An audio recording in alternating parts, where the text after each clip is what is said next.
morning there. You're watching QTV this morning, and I am Jenna Basonko here with my co-host Fatou Baldeh and our newspaper review guest, Mr. Mam Nabou Kah. We hope that you all had an amazing weekend, and it's always a pleasure to be here to accompany you from 9 to 10 p.m. every single day, a.m. every single day. And we hope that you're looking forward to a successful week in whatever sector you are. You're a driver, you're at the office, you're a house help, wherever you are.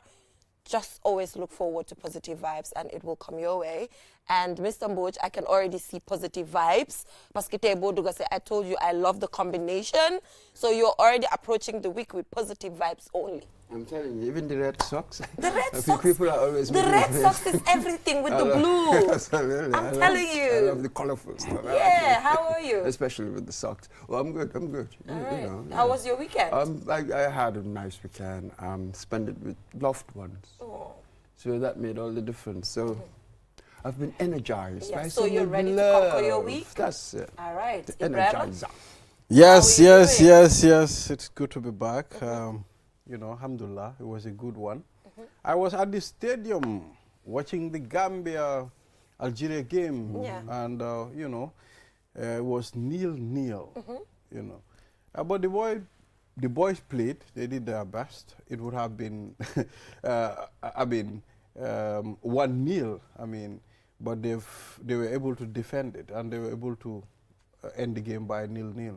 Okay. Was it a full house? Was the stadium full? Well, no, but no, gentlemen, it was I don't want us to preempt what Mam Nabou Kah is going to be talking about. okay. So we will be joined by Mam Nabou Kah, who's a sports Good. reporter here at QTV. He'll be joining us here to give us all the updates, you know, to analyze the match, like you're talking about full house, tickets. There's just a lot, you know, to talk about when it comes to the Chan team.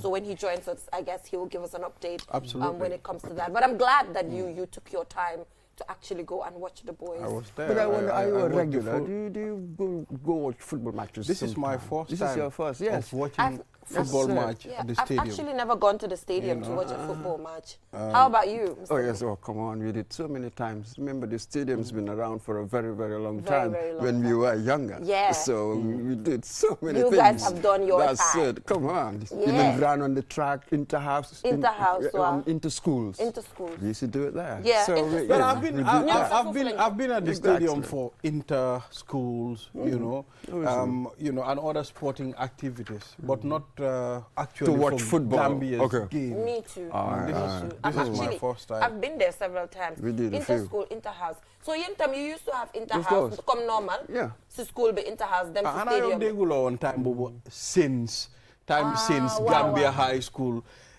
Time buñ don fum don sampemba moy time ñom Mr. Mboj understand nga moy time bobu nonu sporting active while legi sport dafa dé ci school yu bari understand nga since it's not the way it used to be Muslim High School the Gambia High legi tour ba fa nekk Xam nga the rivalry. Xam nga yaa ngi push. Gambia High, am this rivalry with Saints. Wow. Muslim nga fele. Newsrata nga fele. Botrop. Xam nga so ku nekk ngi raise Ku your nekk ngi game. You try. gotta Wow. raise your game. Xam nga Wow. healthy competition. Everybody will raise your game. It was like that. It So was like it that. was fantastic. Inter house, Man, I some loved time it. at some point, even though ñun race suñ waaye dañoo am pour sanse. There was Oh my a God, yeah. mindset be as know. time went on, dafa how a change know. into a sunset kind of thing, you know, going to the beach, going to the club after the inter-house Wow, itself, which kind of diluted. lolu nekkut yen sen time Yentam def ngeen def ko. nañ ko. We can remember during our inter-house, you know, from the sporting activity, then we go to the beach side. From the beach side, you organize a party. And you know, guys used to do eyeing someone. Def nañ lolu Come noonu. you eye someone for No, not actually eyeing, but xam nga as youngsters, they're going out to have fun. Xam nga lolu, I mean, lolu lañ doon def. We don't do. I thought ne ñun suñ time rek la woon. Sëñ nga fii la dooree. Man In sports, if you not really, we were not consciously of that, ni da ngaa sanse and all of that. It just didn't come up. So yaa ngi wax lii maa ngi wonder, wow, that's weird. That's Because weird, with us, Marcio. everything was just really about the Wow, sport. the sport, wow. Hang on, why it was a different For world us, as well. everything It is was a all about the completely enjoyment of the different sport. Wow, to be honest, Lolu in lañ fact, connect. coming down to ñun suñ time, it Different was even world, worse. yeah. Inter-house sumo instead of supporting Blue House, Red House, it was a matter of lijantina suma sanse. I've got. yeah, I've never actually done it, man, mom, because I've always stopped at the stadium. because of it, I wasn't allowed to do all of those things. So I only stopped. And even if I wasn't allowed, also during high school days, I took some leadership roles. So I had to serve as an example for other students not to do that as well. But generally, Lolo was the center of the whole, inter-house issue. But I don't know if it's changing now. When I just can't recollect that. Well, I think that the trend is not, changing. Generation Bini, the level of party buñ def. Man fogg na ñun suñ generation buñ nekké the age of 15, 16 defuñ ko. You understand? Now you see a lot of carnivals, you see a lot of youth, doing different entertainment programs. So fogg na this level mo gëna légui mo la gëna bari when it comes to entertainment, enjoyment, as you mel nunu, come those kind of activities than before. Well, it's kind of normal. It's a different world. It's a different world. Like the influences now, social media, that's really the key. Influences. So the influences, I don't see a hammer. So really, capital board them. You get complain around similar things. Yes. We all do really like more or less the same things. We see the same things. It just depends on one bunker, one silo, but you can see anything because of this new technology now. So it's a different world. I understand that. So, I'm a discussion. Let's have a discussion around this context. Yeah. Then you find all of the, but how as a nation, as a culture, do you have direction? Wow. What should be your priorities? Like, so serious discussion around the context. Wow, parents, they may take them, but at some point, you accept the realities on the ground. When you said, nakala nyo races and you strike a balance. I'm not a parent, you are. But strike fuck ngeen, come ninko wahe, silly lang feka suñ bopa. Yen as parents, strike a balance.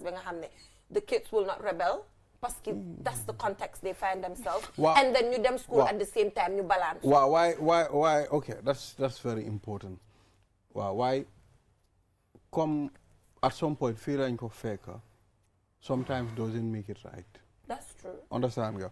Just come knock over here, we strike a balance to make sure I'm doing bemlen yahal sen elik. Understand nga? That is very significant. Because hale soko control it, at some point they gain a lot. They fogg na lu mo def is the right thing. Feka nek yow fon. Mirmi day. Danga different categories, different styles of parenting. That's my starting point. All I can say is how maybe Modumbo does it. Because any stereotype, it doesn't work, it isn't true.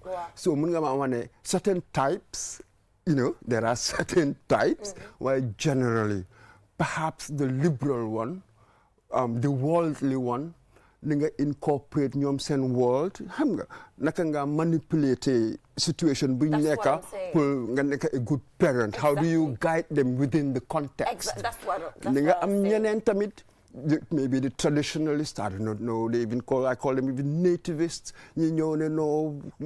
being very strict, very hard about things. So I'm different categories, so in the end, it's your pick. It's a marketplace of ideas. Man, I'm more of a liberal. My dad was like that. Very liberal, open to the world, and dealing with it the best way you can. Come yun swing time hale. Although fine, allow you pour you muna free tuti, why to an extent la. Okay. Man, feel there's biases when it comes to swing time parenting. After swing grade male 12. And female. Man, after swing grade 12, la start the gain at the I party accumulate. Why apart from that? After grade 12, so you know. There's a different gender roles and gender all role. That. Well, man, I'm a guy. No, strige si balde, don't go strige si man because feel like it depends on one house. This is my point. I'm more to stereotypes. For instance, man, I was what you speaking. You may allow me again for you. The man ligate to Kirgi, just like boy. Everybody as a girl. So all of these things in a gory, it just depends on one family in a man, I used to work at home. Dama don food, dama don rahas ball. I do that for my mom. That's very good. Te dama de jai. Time hale. Why ta mungi mel ni dafa am limit boo xam ne gars yi jox nañ ñu freedom. waaye doo raxas bool. dama day raxas bool. man raxas naa bool ñun dañ raxas bool bañ mag. dañ enu ndox Latrikunda. waaw waaye right now sa kër. Latrikunda market. ni nga séyee nii danga dee raxas bool. no I don't du ma ko def. I'm not doing it because foog naa ne. you know nekkut ne dama ko bañ a def. understand nga waaye mënuloo koo def ni nga magee. waaye nekkut affaire yi lu tax mënuloo koo def. mun naa koo def. but fu mu nekk nii duma ko dee def. parce que. mun naa koo def sax comme su ma amee di like su nekkee war naa koo def I will do it but nekkut ne bugguma koo def. it's not because it's not a matter of competition. nekkut affaire competition. I can do it. He will do it. Waaye necessity nekku fa. necessity bi. So he doesn't need to. There's no. At any point pour raxas bool. I have a wife. Yes. I have a daughter. I like that. understand nga nekkut ñoo ko war a def. waaye ñu ngi koo def so man necessary wut ma def ko. waaye yow mënuloo jóg ne yaa leen di wàcc. tey am suñ fa nekkut I will do it. am na lum la jox mu ne I have a wife. I have a daughter. no waxu child daughter. so jigéen ñi la ko jox. jigéen ñi bàyyi góor yi ndeysaan àdduna ñi na de. waaw soo lii ñaaw na nag. man xam nga comme ok yooyu ak yooyu noonu. alright dafa am loo xam ne. waaw I have a wife I have a daughter. I have a wife I have a daughter. waaye ñoo war a def. waaye ñoo war a segg loolu taxut ne. ñooñu noonu dama ko jël ma force leen ko. obviously dañ koo def ñun suñ jabar yi ñoom dañ feel ne ok des dama koo def understand nga waaye ñun suñ jabar yi duñ taxaw ñu ne da nga war a raxas 2 days man ma raxas 2 days. they don't do those things they don't do those things so ku nekk ak sa pecc daal ku nekk ak nooy doxalee sa ay mbir. kaay ma expliqué na la dara balaa ñoo dugg si proverbe bi tey benn jabar du fi jug ne ko da ngaa raxas 2 days ma raxas 2 days. góor bi si xeli meema rek meema góor bi si xeli boppam xelam mooy jóg ne ko man de like I'm willing to help with this chore. mu jóg loolu du problème mu jóg mu def ko.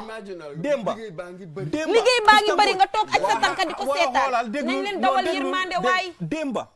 démba maa ngi nii toog and you know man suma jabar de seetaan programme bi démba man maa bale néeg. yaa bale néeg man maa bale néeg. fii nga ko waxee. understand nga. but the thing is yooyu kenn du ko gis kenn du ko wax. understand nga. foo dem kañ nga mujjee bale néeg. man I always do duma ko dee mun a compter sax I cannot even munuma compter kañ laa ko def ak kañ la I always do.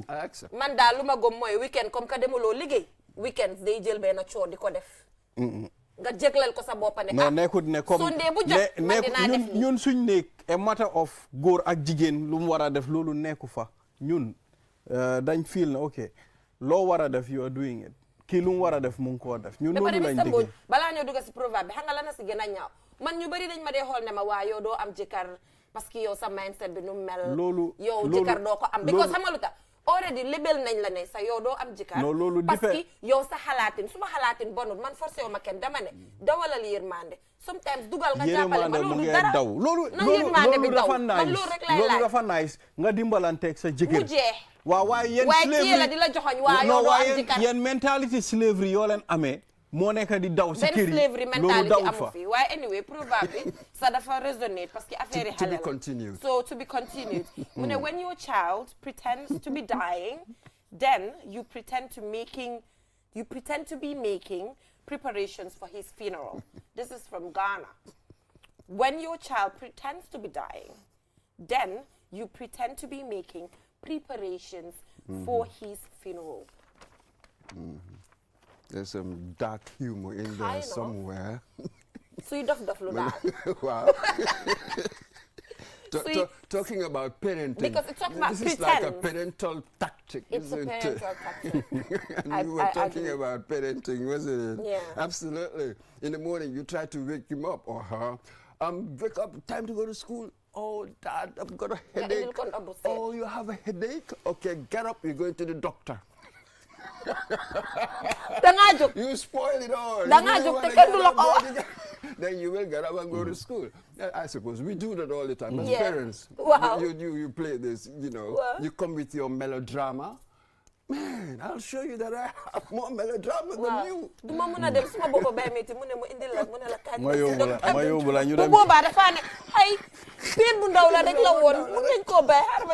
Sol ñu dem si lopitaan bi ñu check la.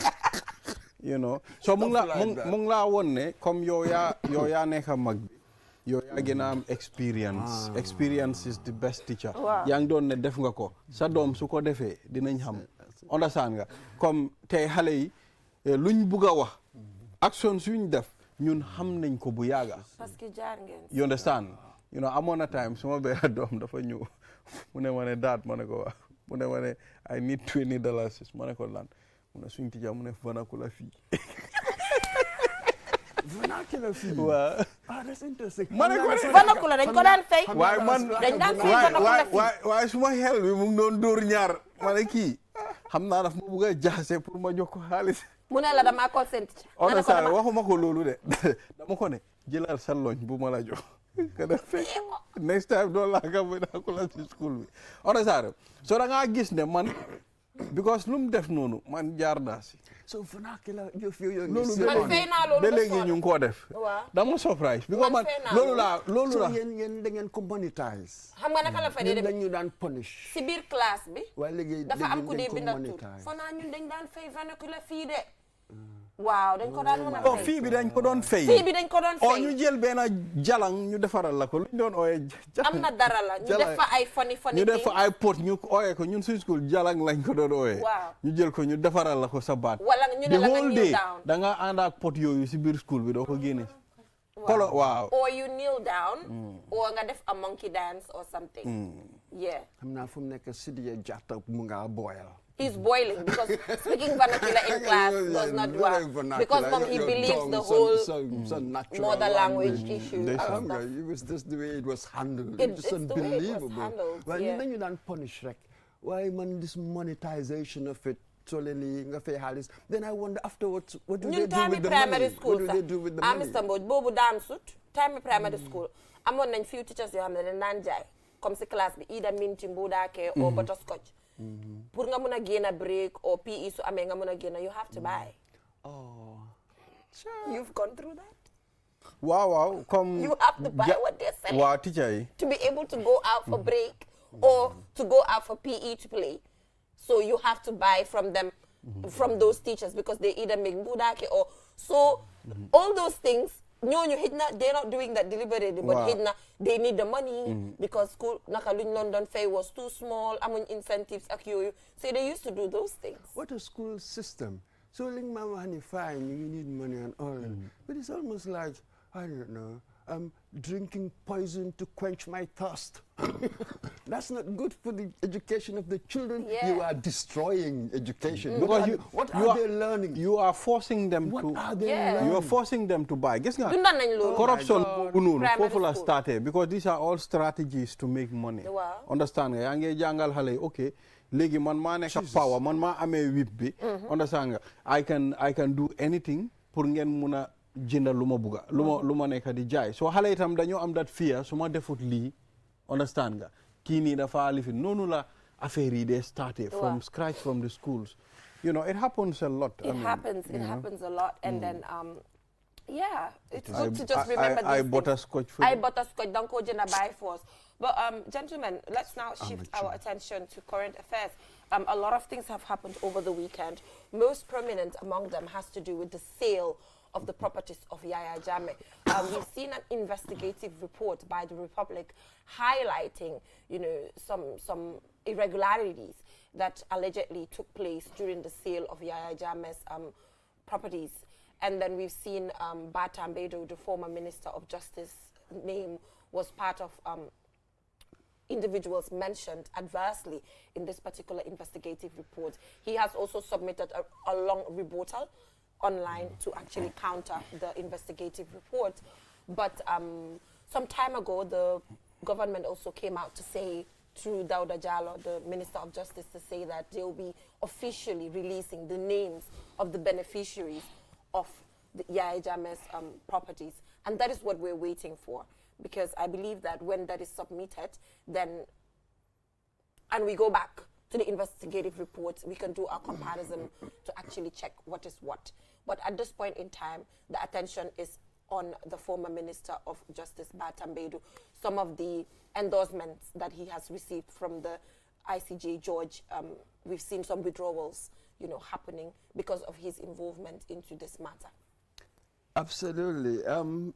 You know, for a long time now, this has been sort of bubbling beneath. Since we remember since then, because rumors here and there during the Janet Commission, wasn't it Kurang, when he was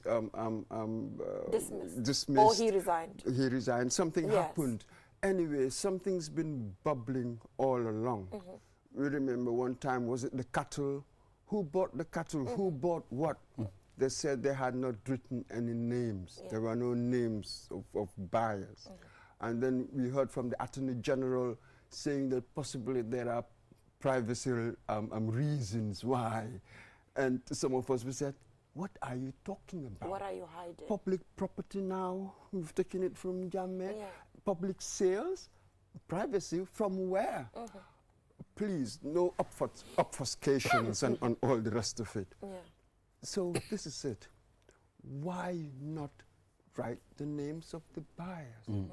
Just that angle showed you that there were a good number of things that perhaps didn't go with good practice.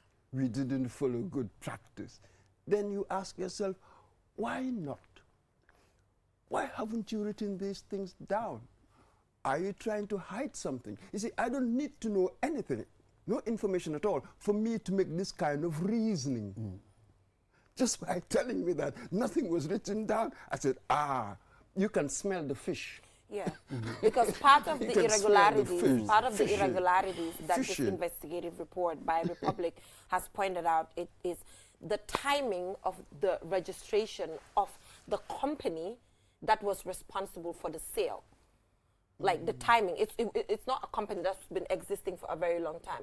The company was kind of registered in a haste towards, because when they even went to GRA to check the records of payment of taxes, they could not actually trace payment of taxes from this organization. Registration, everything happened normal, but it happened within a very short period. Well, so one might say it's cooked. Well, I cannot understand. I mean, when they talk about, okay, it was done in haste probably, and they cannot find any trace of maybe this company paying tax or something.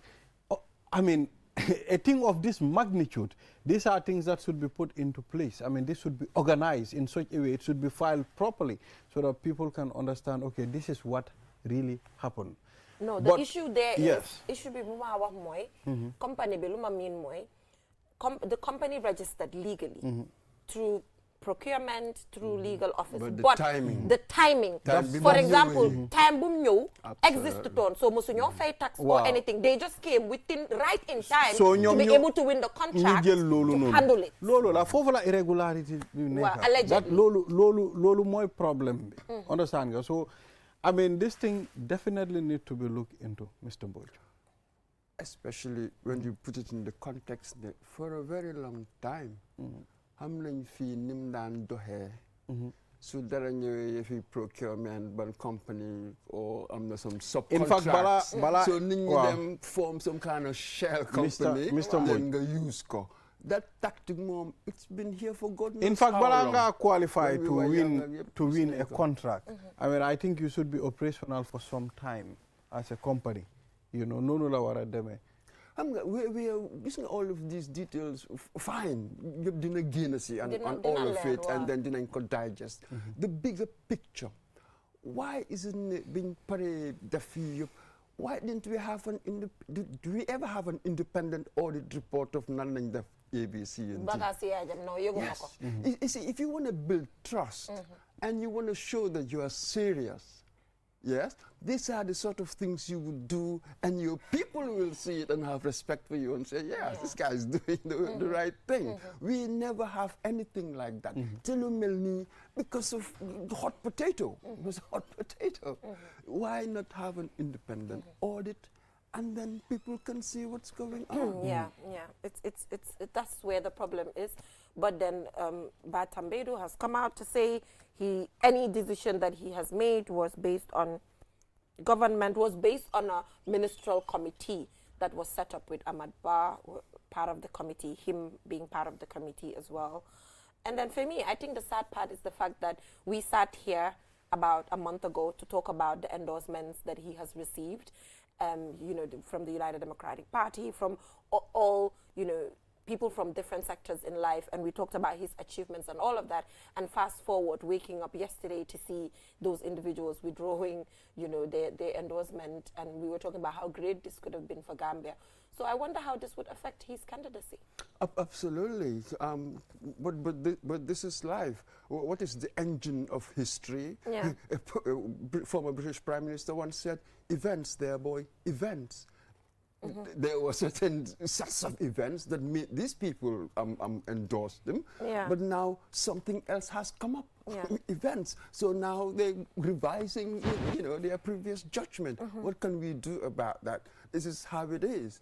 Are we going to look into it to really know what happened? Here we're getting sort of claim and counterclaim and all the rest of it. Are we going to have an independent tribunal that would test all these assertions?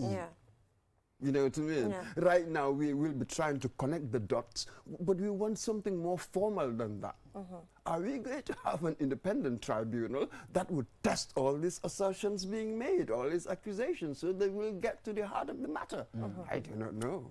Yeah, so there's actually just a lot of things that we can point at, irregularities and all of that. But we're waiting for the government of the Gambia to come out with a list, at least that can... we've already seen some individuals online coming out to say, oh, I've gotten something, let me come out now to say it now, I've gotten something. That will be interesting. Can we have a list of who bought what? Well, they've confirmed the Standard newspaper that they will be submitting and for how list. much? Yeah. So let's see when that comes out.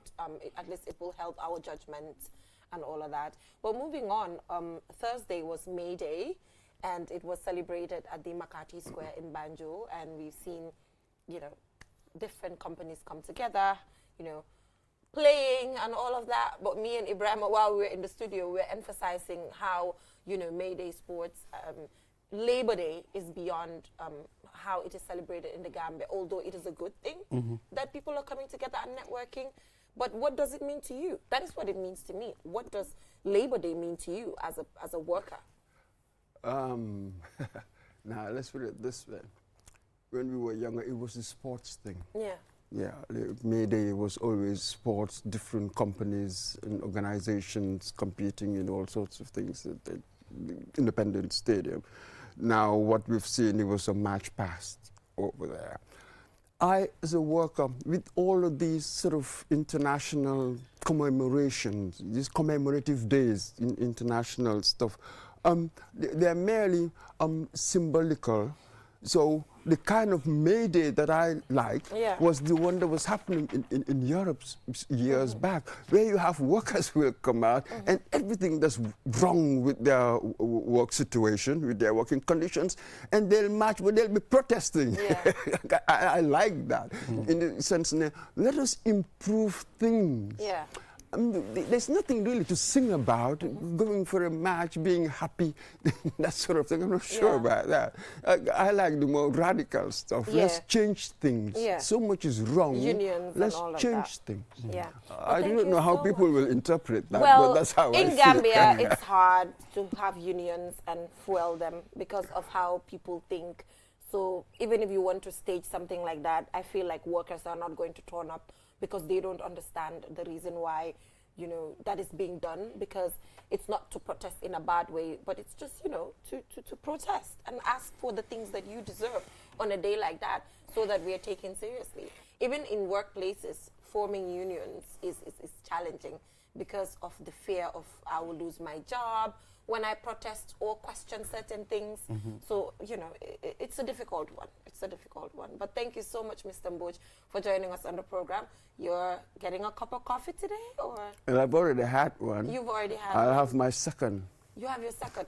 Immediately from here. How many cup of coffees do you have in a day? I don't know, 5, 6. Sometimes when I'm in a certain edgy mood, I can go up to 10. Oh my God. Caffeine. Yes. Woo, No sugar, no sugar, I no can't do milk. the caffeine, honestly. No sugar, no milk. I've not taken coffee for the past 7 months, and I'm grateful. It makes you edgy. No. For me, it makes me edgy, It which I like when I work. Doesn't work. But thank you so much, and have a nice week. We're wishing you an amazing week ahead. So we will just go for a short break. And when we come back, we'll be joined by one of Times Magazine's 100 most influential people of 2025, Fatou Baldeh, women's rights advocate. And this list, you know, normally is by leaders, change makers across the world, and our very own Fatou Baldeh made it to this list. Dr. Fatou Baldeh, MBE. And Well, yes. When I said the MBE, you know, member of the British because Empire. she's my sister, so I'm still not used to the doctor and the MBE, but I'll get used to it. I'll get used to it. So we'll just go for a short break and we'll be right back. QMoney is back again with its easy-to-use, secure and convenient mobile app that allows you to carry out all your transactions. No matter where you are or what time it is, you can always access your funds. With the new QMoney app, you can cash in and out, buy credit, buy QPower, shop, make payments, and so much more. You can also send QMoney, pay bills, receive international remittances, and transfer cash to others. Just download the app from your Play Store or App Store and get started. For more information, call customer care on 133. QMoney, Sinu Kalpe. We innovate, others follow.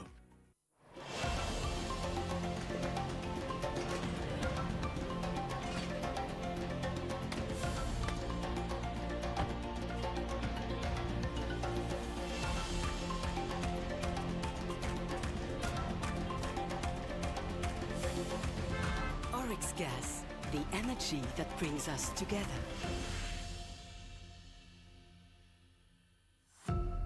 Powered by Africa, Oryx Energies. Kiusel moy suñu boss. Kiusel moy suñu boss. Kiusel moy suñu boss. Soro. Go, ebe dawa full network suda tili. QCell. Ni lafta diamla wati jamala mune diata. QCell. Most reliable network jumala keta wati. QCell. Wo quality man nyon soda jam ona manke QCell. Hanibe wulo ni farole kono walante be bako na jala fayola network ko se taria. QCell. Suñu boss. Nyo finjeka indi 3G ñu delu taxi 4G plus and now we bring you 5G. 5G. Person only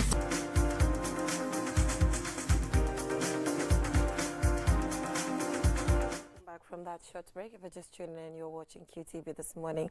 So now we're joined by Dr. Fatou Baldeh, MBE, and she is part of Time Magazine's influential leaders around the world. This year and last year, you've just gathered so many accolades. So we're just going to go through it one after the other. What Time, I mean, that stood out for everybody. When you were told, what was your reaction? How did you feel about it? And considering the fact that this year you're overwhelmed with a lot of recognition for the amazing work that you do at your organization, Will. Thank you, thank you. It's a pleasure to always join the two of you here. Yeah. I'm really happy to be here to celebrate this recognition. Yeah. I think, if you remember earlier in the year, I think in February, I was also awarded the Woman of the Year by Time. Yes. So I have to admit I didn't realize how big this award was until I went to the States. And then, of course, a couple of months later, I was again selected as one of the 100 most influential people. As I said since the news, for me, this is in honor of Gambian women, because the work that I'm being recognized for was mostly as part of the fight against the FGM ban to be maintained. And I didn't do that alone. I did that with my sisters, with other women's rights advocates, with our male allies, and a lot of people came on board. So for me, it's a recognition of the contribution of Gambian, particularly Gambian women, and that really makes me very happy, and I am very humbled. And for me, Ibrahima, she went to Burfoot, was it Tanje, to get fish, okay? She went to Tanje to get fish, and all of a sudden, while you're getting fish accompanied by your husband, somebody calls you and say, Obama just posted you. You know, that must have been chaotic because you were not at the comfort of your home and all of that to get to digest the news. So how was that? We all love Obama, you know, for his amazing work as a Democrat, you know. So how was that experience as well? I think some people assume that I was aware that President Obama was going to post. I had no idea that was going to happen. Yeah. So yes, you can imagine the shock, me standing there buying stuff. Yeah. And then I just checked on my phone and a colleague of mine messaged that, oh, President Obama have posted. So I started screaming, but I realized that if I tried to explain this they already thought I was crazy in the market. Yes. They won't understand. So if I try to explain that President Obama has wrote something about me, so I decided, okay, I'm just gonna leave this. But trust me, the people who heard from me immediately, I was screaming everywhere, and my husband said he's never seen me in that. Yes. It was an absolute honor. I am still really over the moon that he recognized my work, but most importantly, having President Obama or the Obamas acknowledge my work, that is really significant in women's empowerment. It's significant. Also, it was on International Women's Day. Him acknowledging my work on FGM has really amplified the issue at the global level. That's so really high level. Let's talk about your work in the Gambia. For the past years, how has your work helped change the narrative for women and girls in the Gambia? Yes, thank you. I think personally, as also as a Gambian woman, I have seen a shift in narrative in the Gambia, particularly over the last 10 years. I've seen people are more open to conversations around gender-based violence.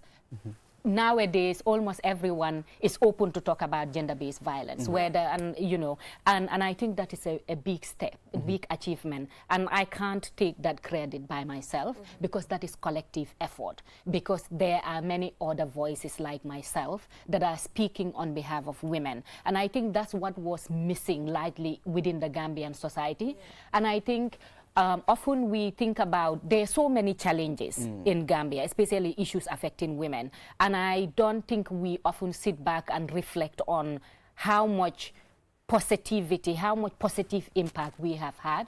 But the fact that we are here, you are celebrating me, other people are celebrating me as a Gambian woman, shows the milestones. But also, I was walking in today to this building, I met a young woman who works here, who stopped me and just recognized me and said, you know, I did a video or something about you because I'm so inspired by your work, and it went viral and we've shared it, and I wasn't even aware of that. But for me, that's the change I want to see. I want to be a role model to other young women because role models are important for girls. Because for a long time, society has put women, particularly Gambian women, in a box. This is where you belong. You are supposed to be a wife, you're supposed to be at home cooking, but you can do that. I do that, but you can also be a professional. You can be a mother, you can enjoy cooking, but you can also have a career. You can inspire other people, you can have education. And that's what I see Gambian women doing now. We are challenging the status quo, we are challenging those norms that had always put us in a box, and we are moving and changing those narratives. So we should have started with this. Your organization, Will, please tell us about this. Yeah. So WIL is a women-led organization. I work with incredible young women. Most of us are survivors of one form or another of gender-based violence, just as the average Gambian. Our work is very much centered around community, around transitional justice. We work on the transitional justice space where when the Truth Commission was ongoing, we worked directly, particularly with female victims, victims from the witch hunt, victims from the people living with HIV. So we work in that area because we want to make sure that when we talk about the history of Gambia, what happened during the 22 years of authoritarian rule, we do not forget Gambian women, one as victims, but also the role that Gambian women played to take out a dictator. As I always say, women are the majority voters in this country, and we all know Jammeh lost elections. So it meant women came out, women contributed significantly, but history has a tendency of forgetting or ignoring the role that women contribute in rebuilding peace and restructuring countries. So our work is very much around that, bringing out those narratives. But on the other hand, also, what you will see in the TRRC report, their final report, they acknowledge that during the 22 years of authoritarian regime, sexual and gender-based violence was widespread, both within government institutions, but also in our homes. Now we are in the post-TRRC process. We know that these issues continue. We know that women are being harassed at the workplace. We know, particularly in the last couple of weeks, we've seen on the media, particularly social media, on how domestic violence escalating to another level. We've all seen those that news. So our work, again, is to confront our society. What is it within the Gambian context that make it so conducive for abuse to be normalized, particularly abuse towards women and girls? So we work at the community level. We don't work just on FGM. We know FGM is one component of problems that Gambian women suffer. So our conversation at the community level is, you know, having those conversations, but also working with men and boys. We recognize the significance of having our male allies. Yeah, talking about that, my next question has to do with the whole male allies issue, because you're talking about how you can be a role model to young girls and showing them that you can be a mother, you can cook, you can, you know, have a professional life, be married. So how do you strike a balance, you know, especially, this question is for me because I'm not married, so I guess not all the unmarried girls out there myself. How do you make sure that you strike a balance? Because like you said, Gambia is a patriarchal society. Sometimes, you know, as a woman who's even working and being a professional, you're often, your husband often feels threatened by, you know, your guts and your ability to make things happen. So how do you strike a balance in this? And what is the role of you know, the husband in this whole situation? Thank you. It's a very important question. And I will admit here, it's not easy being a full-time mother, a full-time wife, but also being a professional. And I am also studying my PhD at the moment. So it's a lot. And it's not easy. And I think these are also conversations that we don't have. How do you balance between these? And I think also our family structure is shifting. Where before you would live with your mother-in-law, with your aunties, you had people helping. Yes, but I mean, like before you had that extra help. But nowadays, most women are struggling with childcare, picking up kids. So from school, there are a lot of things that you have to navigate through. So it's challenging. Fortunately for me, I have been very lucky. I have a very supportive husband. I am able to do what I am doing today because I have a supportive husband. I could not have achieved where I am today without that support, because my husband is very comfortable. He's a I don't know what word I can use to describe him. My husband he's happy to take the, and some people may think, oh, that's normal, that men should do that. But we know in our Gambian context it's not. My husband will help household chores with the children. There is a reason I am where I am. If you want your wife to do better, if you want, and you know, it's just common sense. When you empower your wife, your whole family benefits.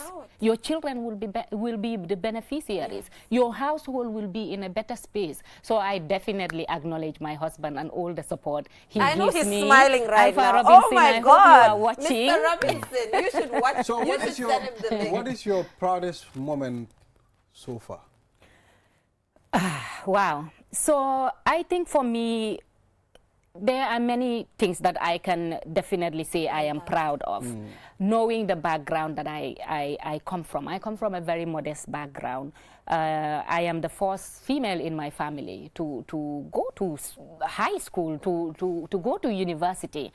I am proud that I'm sitting here and I'm having this conversation with you. I am proud that girls can see me as a role model. Where I come from, girls can see that if Fatou can do this, I can do this. I am proud that maybe today a young woman is watching me and thinking, one day I want to be like her. Those are my pride, but also my motivation for what I do. Yeah. So also there's a, in 2019 we saw the coming up of the Ministry for Gender, Children and Social Welfare. So I just want to know, what is the relationship between, because currently, you're part of the women leading, initiatives when it comes to women's rights. So how is your collaboration with them? Are you seeing some sort of political will from their end? Because if the ground is leveled on their end, it makes your work easy. Absolutely. So is that happening? Yeah. I think as a country, we have a lot to celebrate. The fact that we have a ministry itself is a big milestone. We know that for many years, until 2019, as you said, we didn't even have a standalone ministry. So I think for us having a ministry that we consider is responsible for women and children is a significant milestone that we need to recognize. We do, as an organization, work closely with the ministry. We coordinate some of our activities. We have regular meetings that we coordinate so that we update, not just part in the space, CSOs working on gender and other issues. Of course, we would like to see the door more open, where we are more comfortable, we can have more meaningful conversations. The CSOs, usually CSOs are seen as challenging government and order. And of course, that's what should be our role. We should be gatekeepers. We should be watchdogs. But again, we should find a way that our work complement each other, that we are supporting each other. And our doors are open. And I can speak on behalf of other women-led organizations that our doors are open to work closely with the ministry, but beyond the Ministry of Gender. All these other ministries have a stake to put when it comes to women issues. Ministry of Health, Ministry of Justice. When we have cases of sexual and gender-based violence, we go to the Ministry of Justice because they have a SGBV unit that we can rely on. If we're talking about maternal health, we can't just talk to the Ministry of Gender. We need to find a way that we are coordinating with the Ministry of Health. So it should really be a multi-sectoral approach where we are all working together. So the issue of FGM, how do you talk to people who still support FGM? I think a few seconds. Yes, okay. So in the Gambia, of course, we know that FGM is deeply rooted. And of course, I admit there are still people who support the practice. For us, it's trying not to be judgmental. To open the conversation where when you speak to people, they don't feel attacked. You are opening the space for you to have a meaningful conversation, to try to understand why do they continue this practice, and you come up with solutions, particularly those that the community itself come up with. Usually that is more effective, especially in abandoning the practice. Yeah, but thank you so much, Fatou Baldeh, Dr. Fatou Baldeh, for joining us on the program. And then I must also say, apart from being a mom, being a wife, being a professional, you're also keeping your looks up to date. Look at you. Oh, everything is, pedicure, manicure, hair done, skin glowing. I had to get ready for you. I knew you were here. I'm sure you're always like this because I know you. Not always. I was coming out. Well, a lot of times. Okay, thank you so much. Amazing. You look really good. So do you. Yeah, thank you. I appreciate it. And keep up the amazing work that you're doing, and we're looking forward to more, because now that you've raised the bar so high, we're expecting even more. Yeah, we're pushing you, expecting even more, and we know that we will get to see that. Thank you for being a source of inspiration. So Ibrahima, that is all we have time for with Fatou. I would but unfortunately there's no time because he said a lot of stuff before you came, but I'm just going to let that go. Yeah. So we'll just go for a short break and we will be right back. Kiusel moy suñu boss. Kiusel moy suñu boss. Kiusel moy suñu boss. Soro go ebe dawa full network suta tili Kiusel ni lafta demla wati jamala mune diata Kiusel most reliable network dumala keta wati Kiusel wo quality man nyon soto jam ona manke Kiusel ani be wuloni farole kono walante be bakono jala fayola network ko se taria Kiusel suñu boss yo finjeka indi 3G ñu delu taxi 4G plus and now we bring you 5G 5G first and only 5G provider suñu boss itela follow adi doron nesa keno Gambia bela nyon tawo fele Kiusel Go fasun tawa buka busi kiusel.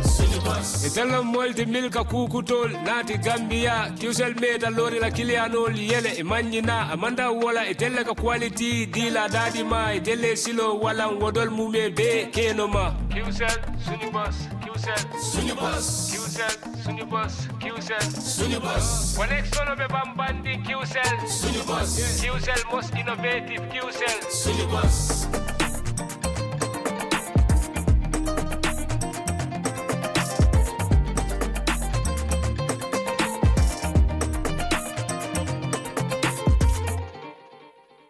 Kiumoni arti webi nafitora gol no yawi te non kadi no moƴƴi kiumoni a wawa wadde piiji ɗin fow kala ko wonɗa wattu kala a wawa e hendade mbuuɗi maɗin e o kiumoni app keson a wawa e nattinde mbuuɗi ma ɗum yaltina soda crédit soda kiw paɓa soda ko falaɗa te non kadi wawa hen yoɓude himɓe e ko heewi ina wawi kadi nuldude kiumoni yoɓa bilji maɗin te non kadi hendoɗa mbuuɗi ko yaasi nulda himɓe kadi mbuuɗi fi nafitoragol ɗum no weeɓi yahu ka play store ma ɗum ka app store fi wawa fuɗɗade fi heɓugol hen ko laaɓi noddu kiwmoni customer care e 133 kiwmoni suñu kalpe minen udditi lawol ngol si woɓɓe jokki kiwmoni e muruntananne koteke anilañi mobile app soneyari o a lannayata ndun e sekuwol be keno iɓe dawoda wati o wati e se munafanno ila kodola anin kiwmoni la ñim mobile app kuto ise kodo dundino ye kodo fintinde ise crédit ko sanno ye kiw pawa sang ye feŋol sang ndun fanan ise mol jono anin ku jamalu ise kiwmoni kino yela bilol jo ndun fanan bantala banko se kodo kiyeno ise kodo fanan kino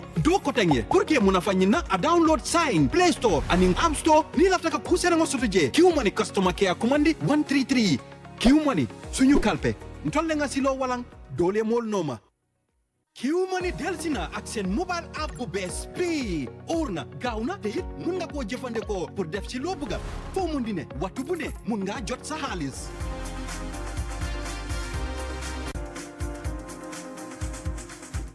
Welcome back from that short break. If you're just tuning in, you're watching QTV this morning. And now, Ibrahima, we're joined by Mam Nabou Kah. So Mam Nabou actually works with QTV as a reporter. I think she's joined us since the beginning of the year. Since 2024, yes, yeah, the end of, October of 2024, joining us and doing amazingly well in the newsroom. We're so proud of you. And aside from that, she's also graduated at the University of the Gambia, School of Journalism and Digital Media. And guess what? On top of her class. Congratulations, Mam Nabou, and thank you for joining us. Thank you for University of the Gambia, very hectic situation. Definitely. We've all passed through there. We know how difficult it can be. So how was your journey at the University of the Gambia, starting and studying journalism? So let me be very candid about the journey itself. You know, I don't know if this is a universal experience or not. Yeah. But graduating high school, I was very young and naive. My view of success was very skewed, very one-dimensional. Yeah. And my results were less than extraordinary. Yeah. I didn't have a credit in math at the time. And securing a course at the university was very, very difficult. So I spent the next 4 years of my life repeating the same subject over and over and over again, just so I can have access to something that I could do. So at one point, it stopped being about this is what I want to do. And it started being about, this is what I have to do. You know, this is what I have to do to survive. So at the time, there was a lot of discontentment regarding the education system. There was a lot of anger that I had for myself. There was a lot of beration going on, you know, because I kept comparing myself to my classmates. I was like, they have already started their journey. They're deep into their life. And I'm still in this one spot, not going anywhere. So I hate to say that I picked journalism out of survival, but at that time, I am someone that was a recluse. I liked to be in solitude. I didn't like to do anything that had anything to do with public service and things like that. And doing journalism for me meant being in the public eye, being under public scrutiny. Now I'm no longer thinking for myself. I'm thinking for others. Right? So that kind of responsibility felt impossible at the time. But I said to myself, okay, maybe if I do journalism, I don't have to suffer repeating maths again and again and again. So that's how I chose the subject. So starting at the University of the Gambia, you know, when you experience failure again and again and again, it gets tiring. My first day, I was looking at all of the seniors there and I was thinking to myself, they look tall and proud and experienced. How did they get to where they are today? And what makes me think I have what it takes to be in this school and survive the entire 4 years, right? So what helped me was one of the first classes that I had was with Dr. Samba Fall, a very incredible person, incredible mentor, incredible teacher. And we had a test with him, History of Journalism, and I turned out to be one of the top students. Like, I had the best paper there. And he read my paper out loud in class, and he explained how much he loved it, how brilliant it. And I think I cannot explain enough how much that changed the entire trajectory. Which it motivated you. It really, really did.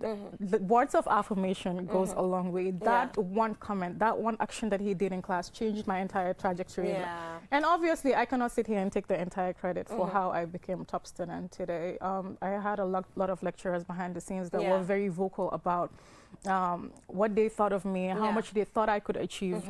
And my classmates as well, they were really, really, really instrumental to my success today. You know, I'm someone who, I had a lot of doubt because of my, you know, I had a lot of doubt. Because of the whole math scenario. Exactly. So you had to do math how many times? 4 years, again and again and again. So you sat for 4 years without going to the university to repeat math? Yeah, just why for Mam Nabou, why Mam Nabou nak yafi to gain access. why yow Mam Nabou nak Mam Nabou That's what I Mam was Nabou lulu subject, why Mam Nabou lulu kula ko santa nak Well, Lulu, Mam Nabou arrête when you want to do something and you realize, okay, this is the only thing that I have to do to get there. Sure That's what it was like for me. So let's talk about graduating. You know, top student in your class. What does this mean to you? It means the world to me. I remember when on my graduation day, when I came home, my dad hugged me and he cried. After all the experience, after all the doubts you had. He cried for a very, very long time, and that really, really moved me because he knew how much it took me to get to where I am today. You know, it wasn't easy. It was a lot of hard work. It was a lot of nights that I cried because I'm the type of person, like, what it takes someone 2 minutes to understand, it could take me hours and hours and hours to understand for me. So just like taking what my lecturers instilled in me and turn it into something I can benefit from was a really hard journey for me. So graduating top of my class, it was a huge achievement. So while you were going to school, you were at the University of the Gambia, you were working. So I wasn't working at the time. Oh, you were not working. I wasn't working, thankfully. So that really helped me a lot. But near the ending, I think you were at Point. I was. Yeah. I was gonna get to that. So I ended up getting an internship at the Point newspaper. That was really, really instrumental because when I got there, they gave me a lot of autonomy. Oh, nice. So I had the chance to really dig into journalism itself, because journalism is something that is really delicate. Information is really delicate. Now you're a vessel of information to people out there, right? So being at the Point newspaper, they really gave me a lot of trust. They gave me a lot of autonomy. So I sat and a lot of the pieces that I wrote there, I came up for myself. I went out. I really fell in love with field work, research. I'm going out doing interviews, right? So that's even how I got to win the award that I did at the GPU. So it was the Point newspaper was really it was a really good time for me. So I learned a lot. So now that you're top of your class, for example, me, you know, most of the time you see people on top of their classes, right? But then the ambition ends. Yes. Because we, like UTG, okay, I was on top of my class, but then the ambition ends because of, you know, different barriers that they have, because we all know how Gambia is, you know, how difficult it can be to navigate when it comes to your goals and all of that. It's a very, very... I'm currently having that problem because I would literally meet people. It could be classmates, it could be family, and they'll tell me, how do you feel? You're the best graduating student at your class. And I literally have nothing to say. I tell them it doesn't feel like anything because there's another burden. So that's what I'm trying to navigate at at this time. So I'm trying to figure out what I want to do with my life next. So hopefully... So what do you want to do with your life next? You're figuring it out. Okay, so I'm going to be honest. For the longest time in my life, I've wanted to be a writer. I've wanted to be an author. So I don't know how. I've been writing recently. Okay. So hopefully I will get to explore that more. I'll get to navigate that more. I also do want to start looking into how I can start doing my master's. So that is also something that I'm looking. Yes. Especially outside of the Gambia. There's a lot of things that I want to. Outside there. Never meet today. Never meet today. So yeah, we'll see. But good luck. Where it goes. Thank you so much. Good luck with pursuing your masters. Thank you so much. Thank you so much. We hope that you have one of the best universities outside of the Gambia to pursue it. And please don't pursue it in journalism. I know that's your decision, but I mean, sometimes journalism, what is your experience? My experience was that it's something you can learn on the job. you know, recently when young people come to me and ask me, do you think I should study journalism at the university? I would say, go and do political science or do international relations.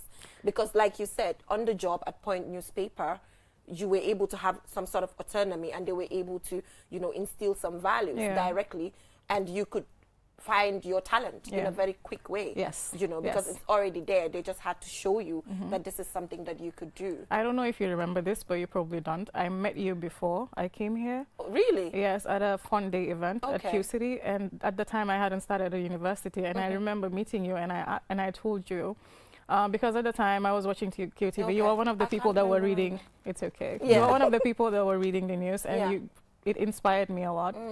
And I told you I wanted to study journalism, and I remember you telling me it's really, really hard. It's really, really hard. But if you try your best, you can make it. Nana Gray should not come for me. I'm not discouraging students from doing it. You know, the reason why I told you that at that point is because studying journalism did not mean they would show me how to read the news. Yeah. They would show me how to sit here and talk. That did not mean it. So that is what I meant. Like, so it's not a bad reason for me to tell people not to do it. But the reason is, it's my experience. I'm speaking from Jainaba. And you have to be ready. I have to be, yes. You have to be prepared. Yeah, it's not about what you're taught at the University of the Gambia. It's about being, it's a calling. You're born there to are do things this. that you know, you do it for yourself. I say that to people all the time. I'm like, what you learn in the class, when you go out into the field, is not really what you find there. It's never that. So if there's certain type of skills, if you lack it, if you lack passion for the job as well, it's going to be really hard for you to navigate the field as a whole, because it's really difficult. You know, it's easy for you to sit at home, and you're looking at people, they're on TV, they're doing all of these programs, they're doing easy. and you're like, oh, it can't possibly be that hard.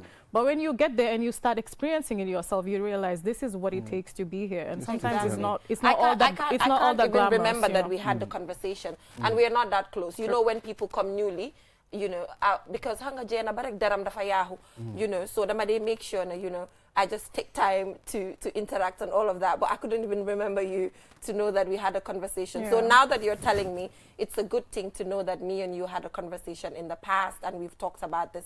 It's an amazing thing. So that's why it is important when people seek your attention.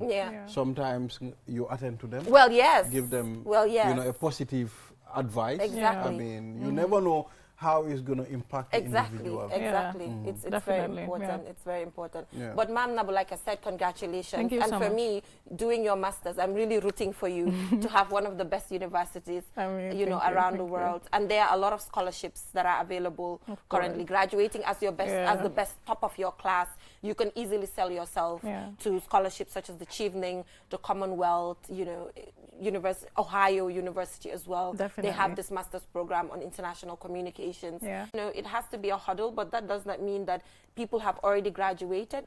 You are coming as well.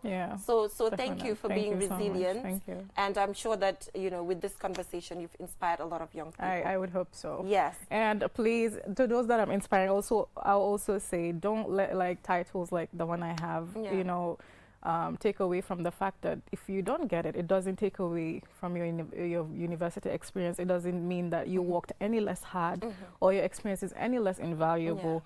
You know, so just if you go to university, the most important thing is how you apply that degree. Exactly. Right? So there's a lot of people out there that don't have university degrees, and they're doing 10 times a better job than those who have university degrees. So at the end of the day, the skill you have, the degree you have, the talent you have, how you apply it is what matters the most. And I think focus on that. Look deep within yourself, realize what makes you prevail, maybe nurture that, know what you want, and just go for it. And I love the abaya. Thank you so much. And you know, you do the hijab as well. Oh God, you know, it's a tough process. It is? Yes. So how do you do the whole hijab? And you know, because in the field that you're in, I mean, you know, you're being in the public eye. So the thing is, I don't do this all the time. Oh, you don't? I really don't. This is just for today. Okay, this is just for this show. Okay. It's just the pen. Okay, so but you normally just cover your head. I do. Yeah. I do. But it looks absolutely good on you. Thank you so much. It looks absolutely good. So thank you so much for joining us on the program. Thank you for having me. It was really wonderful speaking to you. It was really wonderful. Thank you. So Ibrahim, Gambia's march, post-Gambia-Algeria march. Mam Nabou, what were your expectations before leaving as a Gambian? Oh my God. It was a 0-0 one. It was. And Yeah. I thought they would win. I was really rooting for them, but it didn't happen. So hopefully the next match, I hope they get to win. But did you go to the stadium? No, I didn't. Do you I normally, watched it. are you a person who would go to the stadium No, to I'm watch? not really a very sports person, You're but I not? do really try to keep up as much as I can. So I watched it. Okay, key mom, demuton si stadium bi to watch the game. Fake ko si bole. Dafa demon rek pour dimbale wa production department bi. And when he sat here, he's like, "Oh, I went to watch the Gambia match. You didn't even buy a ticket." At least I was there. But you didn't even buy a that. We'll be right back. Q-Money Deltina ak seen mobile app bu bees bii óor na gaaw na te it mun nga koo jëfandikoo pour def ci loo bëgga foo mun di ne waxtu bu ne mun ngaa jot sa xaalis ak Q-Money mobile app bu bees bii mun ngaa dugal xaalis génnee xaalis jënd si crédit jënd si Q-Power jënd loo bëgga ak yu bëri mun nga ci yónnee Q-Money fay sa bill si jot xaalis bitim réew yónnee xaalis ci noo ko bëggee looy def yomba na downloadal app bi léegi ca Play Store bu dul loolu App Store pour nga door pour am si lu leer koolal Q-Money customer care si 133 Q-Money suñu kalpe ñoo xaali yoon wi ñeneen toppa. Q-Money is back again with its easy-to-use, secure and convenient mobile app that allows you to carry out all your transactions. No matter where you are or what time it is, you can always access your funds. With the new Q-Money app, you can cash in and out, buy credit, buy Q-Power, shop, make payments, and so much more. You can also send Q-Money, pay bills, receive international remittances, and transfer cash to others. Just download the app from your Play Store or App Store and get started. For more information, call customer care on 133. Q-Money, Sinu Kalpe.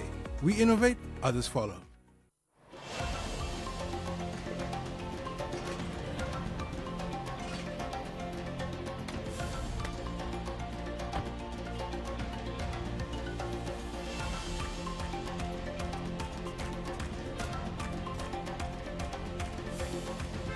Oryx Gas, the energy that brings us together.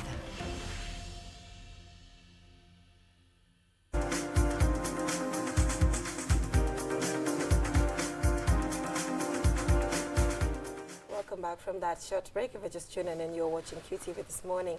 And now we're joined by QTV sports reporter Mam Nabou Kah, and he'll be giving us all the updates on the post-Gambia-Algeria match. So, Gajaga, I know I'm putting the cart before the horse, because the reason why I'm doing it this way is that, you know, it's not about 0-0 anymore. Everybody was looking forward to the capacity of the stadium on that day. Was the stadium going to be full? Was the stadium going to be empty? Let's start with that before you even give us the technicalities, because that is where really the news is. It was not full. The ticket issue came up. Later they reduced it. What's your take on that? Yeah, it's quite disappointing. You would expect after 4 years for Gambians, football enthusiasts, of course not every Gambian loves football. Of course it's not every Gambian who is engaged in sporting activities or so. Yeah. But we expected at least a very good number to At least turn one out pavilion at the should be, stadium. Yeah, but it was literally empty stadium. So that was really, really disappointing. For factors leading up to it, yes, first it's tickets. Okay. Yeah, the ticket prices, once they were announced a week ago before the match, you know, people started commenting on social media, saying that this is too expensive, looking at people's economic situations, people's earning, you know. So if you look at it with the realities on the ground also.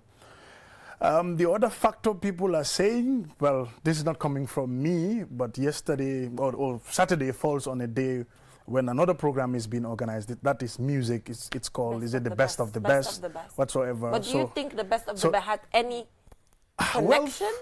Well, for me, I think the Gambia is a very small market. Okay. It's the same people who go everywhere. Okay. Like, you don't have a population where you say, okay, maybe 10,000 people would go for a music program, and then, you know, maybe another 10,000, they focus on football. They will go and watch the football. Okay. It's literally the same people who goes to all events in this country.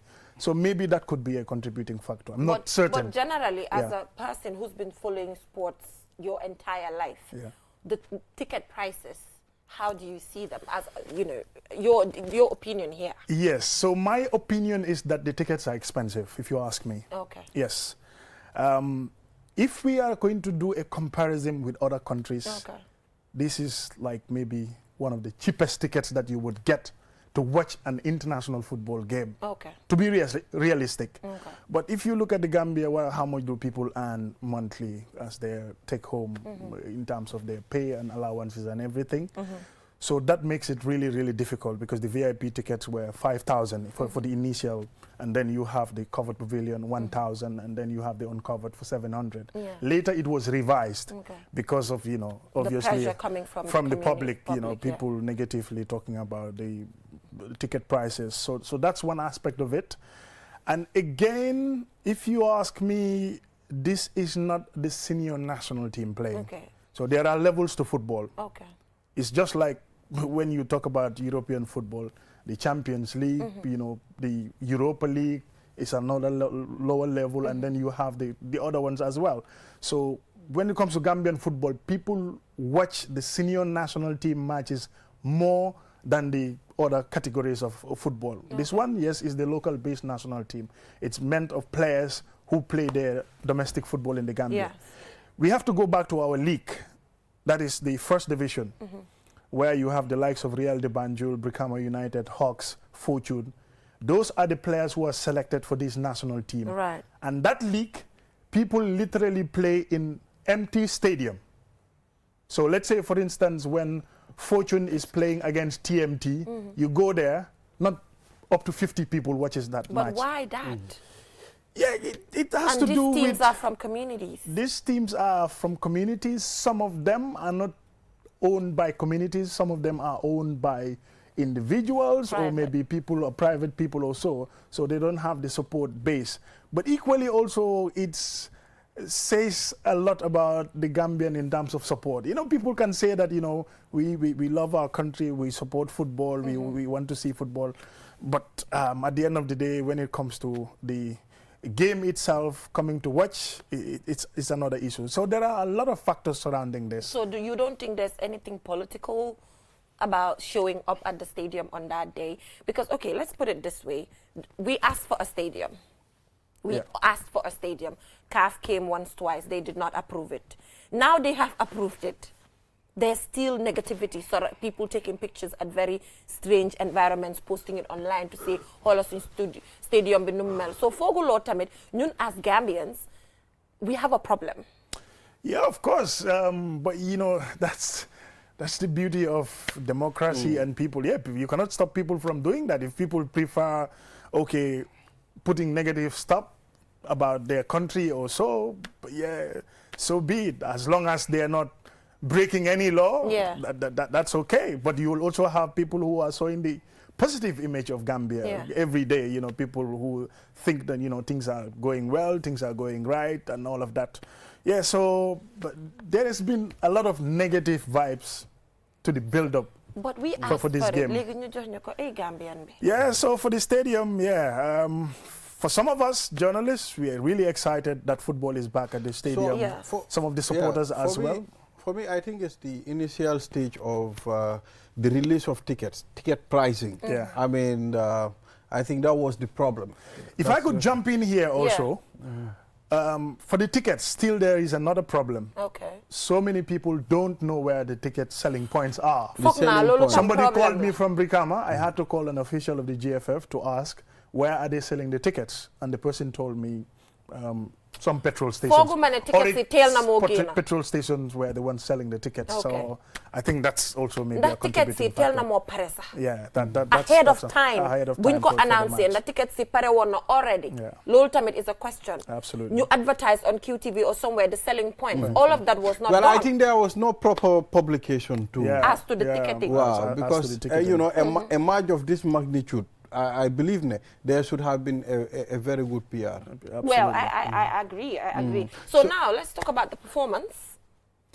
Yeah, the performance, for me, not good enough, because if you're playing home and you have the advantage, they play good possessional football. That's a passing. You pass the ball to your teammate and then try to create chances.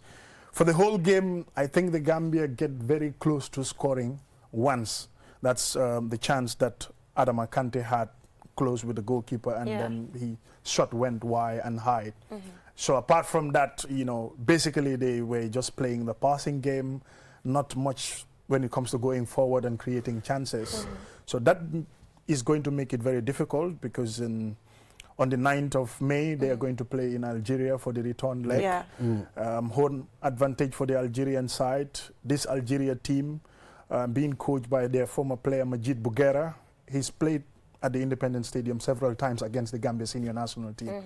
So he talked about good experience of Gambia. He said the stadium is beautiful. That's great. Right now, but he said the pitch. It's not good. Yeah, he said the pitch, they couldn't play their brand of football in terms of passing, and you know, for them that's their style of play. They pass, they run fast, and also create opportunities, and you know, they play beautiful positional football. That's their style of play. But now they have the advantage at home to be able to play that kind of football. So for us, it's going to be very, very difficult. But overall, the game, I think the Gambian team didn't do that bad. But in terms of the result, it's not good enough because now they are at a very difficult situation, going away and having. They would have capitalized here on their chances. Why didn't you gain for support? Nakala nyo capitalize? Yeah, but you know, we've seen teams play in empty stadium and they perform. They still perform. So that is not an excuse. Okay. You know, so let's hope for the best. Yeah. But how? I mean, they're domestic. I don't know. I'm not a football person, so I'm gonna ask. Maybe it's a weird question. How are they selected?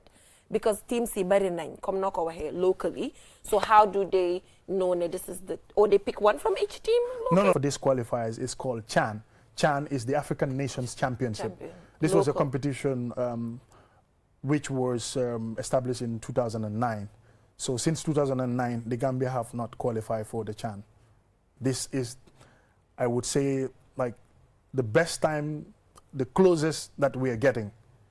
So in the return leg against Algeria, if the Gambia managed to get a win in that game, obviously this will be history making for the Gambia to make it to the AFCON. So we have a minute to go, Gajaga. What is the women's football is the next match at the stadium which is what? Can you just give us an update on that? Yes, so that one also is a qualifiers for the Women's Africa Cup of Nations and is against Cote d'Ivoire. It's also a good opportunity for the Gambia. But that's the women's national team? Yeah, women's national team. So Buboba, we can test the waters when it comes to women's football to see if they'll come out. Previously, we've tried several times. It didn't work out. I could remember we always cross the first hurdle. But once we meet a Nigeria, once we meet a Senegal, once we meet a Burkina Faso or so we can't progress. But maybe this time around. But is there a major chance for us? Did we win our previous matches or something? Yeah, that's the reason why we are here. So obviously, that's the reason why we're here. Yeah, so qualification, you have round 1, then you have round 2. So this is round 1? This is the final round. This is the final round. So what is it, win or lose? Are we going forward or what? It's home and away. So home and away. Yeah, we play home first, and then we return. And then we know if we are going to make it. But I think Gambians should come out on on that day to support our women's team as well, because women's football normally the argument is that it's even done at odd times during the league, so fans do not even have access to the venue because of the timing and all of that. So let's prove that we are going to support our women as well to come out in full force. Yeah, definitely. They need that support for people to come out at the stadium and watch them play and cheer them up. Yeah, even journalists, I feel journalists should improve when it comes to the publicity they give. The coverage of women's football is very, very low. And it's sad. That's true. Yeah, it's very sad. Yeah. But thank you so much, gentlemen. Ibrahim. So thank you for joining us on program and Mamadou Kajaga. So that is all we have time for tomorrow. Julden Jai and Ibrahim Baldeh will be here to take you on, and I will be back on Thursday, inshallah. Thank you so much for joining us, and bye for now.